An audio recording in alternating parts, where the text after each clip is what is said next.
আর এখানে গতকাল ঢাকার বিভিন্ন কলেজের যারা যারা আছে, বিশেষ করে আমার এলাকার city college, Dhaka college, ideal college, rifles Nur Mohammad হচ্ছে, আমরা যখন নটরডেম রেসিডেন্সিয়াল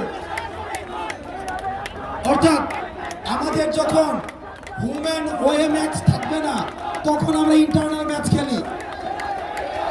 কিন্তু যখন ছাত্রলীগের প্রশ্ন আসে, তখন শুধুমাত্র কলেজের ছেলেগুলোই যথেষ্ট। ছাত্রলীগকে মাঠ থেকে উৎখাত করার জন্য সবাই নামার কোনো প্রয়োজন নাই। শুধুমাত্র ঢাকার কলেজের যারা রয়েছে, ওই কলেজের ছেলেগুলাই যথেষ্ট।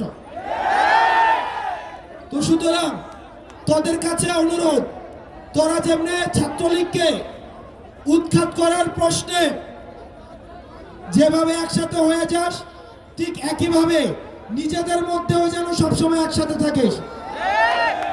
তোদের ঝামেলা মীমাংসা করার জন্য যেন আবার আমাদেরকে না যাইতে হয়। আমাদের শুধু একটা মাত্রই ম্যাচ খেলবো, সেটা হচ্ছে শুধু ছাত্রলীগের সাথে,